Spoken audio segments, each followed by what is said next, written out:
le mystère de la dîme 6. Bien aimé, nous terminons avec la dîme dans l'ancienne alliance. Pour récapituler, nous avons dit que Abraham a été la première personne au niveau de la Bible à payer la dîme. Abraham a payé la dîme à Melchisédek qui préfigurait Jésus-Christ de Nazareth.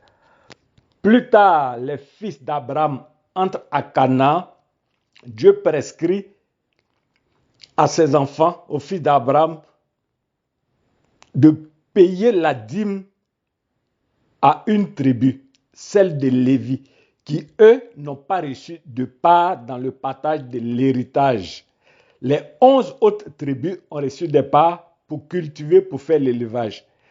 Donc, par rapport à la justice de Dieu, Dieu leur commande en chaque fin d'année de prélever 10% sur tous leurs revenus et de venir lui donner à Dieu, et Dieu se charge de rétrocéder cette dîme-là aux Lévis, notamment aux souverains sacrificateurs ou bien aux grands prêtres, aux sacrificateurs ou bien aux prêtres et aux Lévis qui sont chargés du parvis. Et ceux-là, ils utilisent cette dîme-là pour accomplir leur mission, mais aussi prendre soin de leur famille, leurs femmes et leurs enfants. En payant la dîme, nous rentrons en alliance avec Dieu. Dieu prend la garantie, l'assurance, la sécurité de permettre à nos activités de prospérer et d'expérimenter l'abondance de Dieu. Il faut que nous nous assurons aussi, lorsque nous sommes en train de payer la dîme, que le taux de 10% est respecté. Parce que aussi longtemps que nous n'avons pas atteint ce taux, nous ne rentrons pas dans les conditions de la dîme. Dieu dit, Abraham a payé la dîme sur tout. Donc, il faut nous assurer que la dîme que nous payons, c'est sur tout ce que nous avons comme revenu, comme entrée d'argent. À partir de cet instant-là, Dieu se charge de garantir la réussite, le succès de nos activités. Aucun ennemi ne peut toucher à nos activités. La dîme est la sécurité, la garantie 100% pour la réussite, la prospérité et l'abondance de nos activités.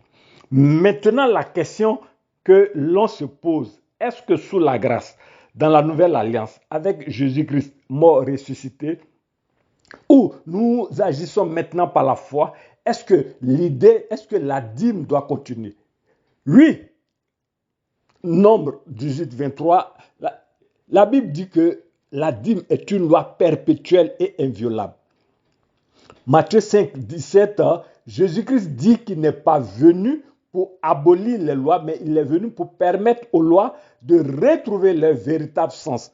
Partant de ce principe, l'on peut affirmer que la dîme continue dans la nouvelle alliance, même si ce n'est pas la même chose, mais lorsque nous allons revenir dans la vidéo suivante, à la lumière de la parole de Dieu, nous allons découvrir que ce qui prend la forme de la dîme dans la nouvelle alliance, c'est l'aumône, la pratique de la charité, venir en aide aux nécessités.